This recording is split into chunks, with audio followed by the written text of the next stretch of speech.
Hello guys, I hope कि आप सब लोग ठीक होंगे। तो जैसे कि आपको पता है कि हमने एक सीरीज स्टार्ट करी है जिसमें हम सब इंडिकेटर्स का रिव्यू कर रहे हैं एंड उनसे जो भी स्ट्रेटजीज बन रहे हैं उन सब स्ट्रेटजीज को हम डिटेल में समझ रहे हैं।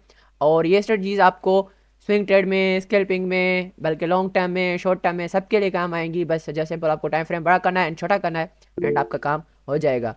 तो इसी तरीके से आज की वीडियो में जिस इंडिकेटर का रिव्यू करने जा रहे हैं, जिस इंडिकेटर हम डिटेल में समझने जा रहे हैं, उस इंडिकेटर का नाम है बुलिंजर बैंड। ठीक है, जो कि बल्कि मेरा भी फेवरेट इंडिकेटर है, मुझे अच्छा लगता है, मैं खुद इसे पर्सनली यूज़ करता हूँ।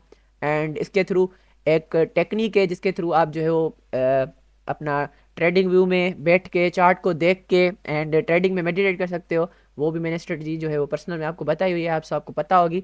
अदरवाइज ये जो है वो बड़े काम का इंडिकेटर है। ठीक है, इसे अब हम जो है वो डिटेल में समझते हैं।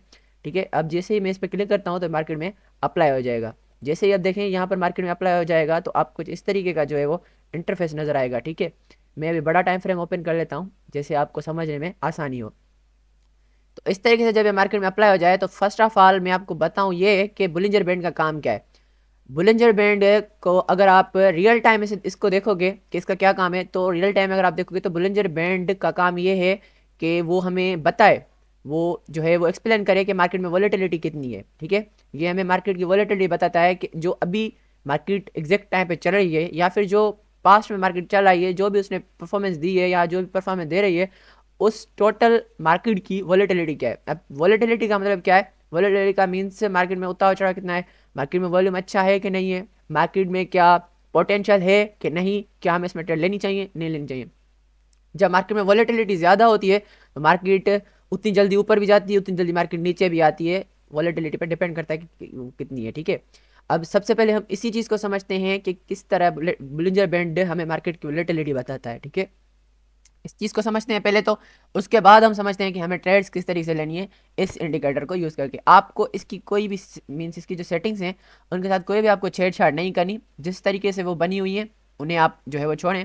ठीक है, आप उनको जो है उनमें जो है वो ज़्यादा कोई भी छेड़छाड़ ना ही करें। आप इन लाइन्स को जो है लाइन्स का कलर वगैरह चेंज कर सकते हो, अपनी मर्जी पे रख सकते हो, मगर मैं तो आपको यही कहूँगा कि जो इसकी डिफ़ॉल्ट सेटिंग है वो बेस्ट है, आप जो है उसे वैसे ही रहने दो।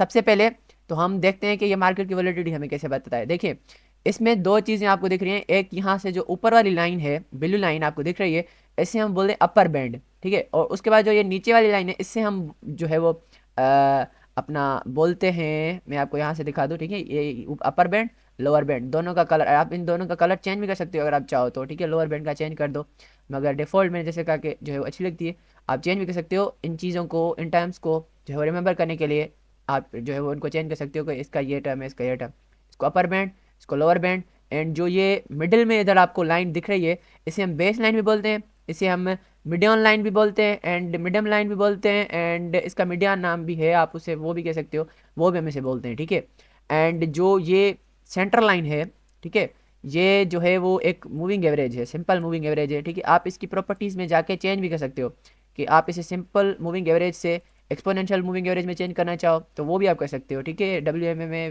वी डब्ल्यू एम ए, इन सबको हम आगे चल के समझेंगे तो आपको पता चल जाएगा। S M A means simple moving average, जिसकी स्टडी मैंने आपको पहले बताई है एम ए क्रॉस वाली वीडियो में। एंड उसके बाद E M A means exponential moving average, आप इसमें भी इसे चेंज कर सकते हो। अभी के लिए इनको जो है वो छोड़ देते हैं, हम ज़्यादा डिटेल में नहीं चलते। सबसे पहले देखें, आपको जैसे मैंने बताया कि ये अपर बैंड, ये लोअर बैंड है।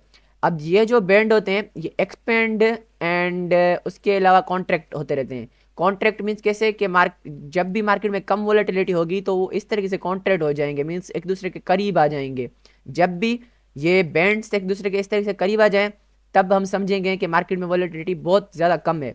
एंड जब भी ये इस तरीके से एक्सपेंड करे, ठीक है, देखें ये कितना जो है वो मार्केट कहाँ पे चली है, ये बैंड कितना जो है वो बड़ा हो चुका है। ठीक है, खुल चुका है।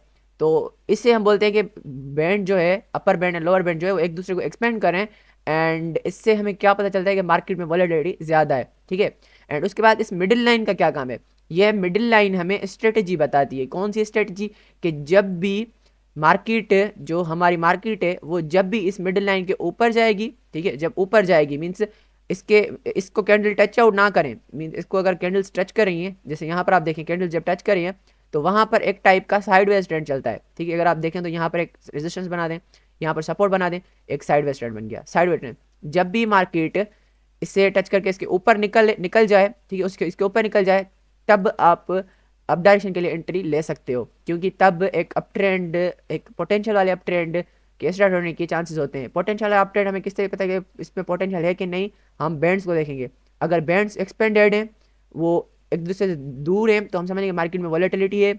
वॉल्यूम भी देखेंगे यहाँ से शो करा है कि अच्छा खासा है, और उसके बाद जैसे मार्केट ऊपर जाएगी तो वो एक अप ट्रेंड में चली जाएगी, तब हम अप के लिए ट्रेड ले सकते हैं। ठीक है, फिर से इस तरह जब लाइन को मार्केट टच करे वहाँ उस जगह पर हम ट्रेड नहीं लेंगे, क्योंकि वहाँ पर एक टाइप का साइडवेज ट्रेंड स्टार्ट हो जाता है। फिर से जब मार्केट यहाँ से ऊपर निकले इस लाइन से, और उसके बाद हम इस जो है वो बैंड्स को भी देखेंगे कि वो एक्सपेंडेड हैं या कॉन्ट्रैक्ट हैं। अगर कॉन्ट्रैक्ट है तो हम ट्रेड नहीं लेंगे, जितनी ये कॉन्ट्रैक्ट है उसमें वॉलेटिलिटी कम होगी, उसमें ट्रेंड ज़्यादा लंबा नहीं चल पाएगा। ठीक है, जल्दी खत्म हो जाएगा। जैसे अब यहाँ पर देखें, जो बैंड्स थे वो कॉन्ट्रैक्ट हो गए। अब यहाँ से मार्केट ऊपर निकली तो सही, ऊपर निकली तो सही, इस लाइन से ऊपर गई तो सही, मगर ज़्यादा ट्रेंड को कंटिन्यू नहीं कर पाई। अगर हम यहाँ पर ट्रेड लगाते भी तो यहाँ पर जो मार्केट जल्दी नीचे आते हमारा स्टॉप लॉस हिट हो जाता, हम टेक प्रॉफिट तक पहुँच भी नहीं सकते थे। ठीक है, तो इस तरीके से जहाँ पर ये बैंड्स कॉन्ट्रैक्ट हो जाएं वहाँ पर हम ट्रेड नहीं लेंगे, क्योंकि वहाँ पर वॉलेटिलिटी कम होती है एंड ट्रेंड को कंटिन्यू होने में, ज़्यादा चलने में टाइम जो है वो थोड़ा सा जो है मीन्स थोड़ा लगता है, जल्दी लौट के आती है। यहाँ पर देखें, जैसे यहाँ पर कॉन्ट्रैक्ट हो चुका है बैंड,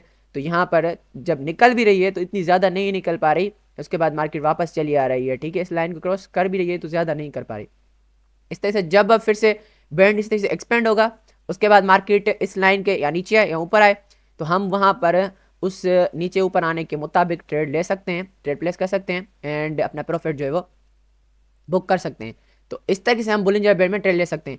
आप इसकी जो है वो बैक टेस्टिंग भी कर सकते हो, मीन्स पीछे जाके आप इसकी मार्केट में एनालिसिस भी कर सकते हो। ये जो है वो आप किसी भी टाइम फ्रेम में कर सकते हो, ऐसा नहीं कि आप किसी एक टाइम फ्रेम पे देखो, किसी भी। अब यहाँ पर जैसे आप देखें, यहाँ पर देखें जैसे क्या हुआ है कि यहाँ पर एक तो जो है वो कितनी ज़्यादा जो है वो जो बैंड था वो कितनी ज़्यादा जल्दी जो है एक्सपेंड हो चुका है। पहले देखें यहाँ पर बैंड इतनी जल्दी एक्सपेंड नहीं हुआ, थोड़ा एक्सपेंड हुआ, फिर से मगर वापस आया। फिर जब बैंड एक्सपेंड हुआ तो देखें कितनी बड़ी बड़ी कैंडल्स बनी है। ठीक है, अब अगर आप यहाँ से भी ट्रेड प्लेस करते, या फिर अगर आप यहाँ से भी ट्रेड प्लेस कर सकते, तो आपकी अच्छी खासी जो वो एंट्री बन रही थी यहाँ तक की। ठीक है, तो वहाँ से आप जो है प्रॉफिट निकाल सकते थे। तो इस तरह से जब यहाँ पर देखें बेड जो है वो बैंड कॉन्ट्रैक्ट हुआ, उसके बाद जब मार्केट जो है वो कैंडल जब इस लाइन के ऊपर बनी है तो वो इतनी ज़्यादा ऊपर नहीं है, फिर वापस लौट आई है। ठीक है, तो इस तरह से हम ट्रेड्स ले सकते हैं। और उसके बाद ये हमें ट्रेंड आइडेंटिफाई करने में भी हेल्प करता है। ठीक है, वो किस तरह से हमें ट्रेंड आइडेंटिफाई करने में हेल्प करता है कि जब भी ये मीडियम वाली लाइन ऊपर कंटिन्यू चले, ठीक है, ऊपर ऊपर चलती रहे, ऊपर जाती जाए, तो हम समझ जाएंगे कि एक अप ट्रेंड चल रहा है। ठीक है, और लॉन्ग में मीन्स, ठीक है ना, छोटे छोटे टाइम फ्रेम नहीं, लॉन्ग टाइम फ्रेम में बात कर रहा हूँ, और ऊपर तक जाने की मैं बात कर रहा हूँ कि लॉन्ग टाइम में ये जो है मार्केट ऊपर जाएगी। हाँ, मार्केट जब ऊपर जाती है तो इसे सीधा सीधा नहीं जाती, बल्कि इसे टेढ़े मेढ़े होकर ऊपर जाती है जिगजैग वे में, तो उसी तरीके से जो है मार्केट लॉन्ग टर्म में ऊपर जाती है। उसी तरीके से जब ये लाइन ऐसे जिगजैग वे में मीन्स हॉरिजॉन्टल जिगजैग वे में चले तो साइडवेज ट्रेंड चलता है। इस तरीके से फिर जब मार्केट ऊपर चलने लगे तो मार्केट जो है वो एक अप ट्रेंड में चलती है। अभी जैसे ये जिगजैग में चल रही है, हॉरिजॉन्टल जिगजैग में, तो मार्केट मीन्स साइडवेज ट्रेंड में चल रही है। तो यही थी बुलिंजर बैंड की कहानी पूरी पूरी, एंड आई होप सो ये आपको समझ में आ चुकी होगी। अब मिलेंगे न्यू वीडियो में। ये स्टडी आई होप सो आपको पसंद आएगी, आप इसे ट्राई करें, अप्लाई करें, बैक टेस्टिंग करें। एंड जैसे कि मैंने आपको बताया कि आपको टेक्निकल्स की भी अच्छी जो है वो नॉलेज होनी चाहिए। विदाउट टेक्निकल्स कोई भी स्ट्रेटजी वर्क नहीं करेगी, ये बात आप अपने जहन में बिठा लें। एंड मिलते हैं अगली वीडियो में, तब तक के लिए टाटा बाय बाय।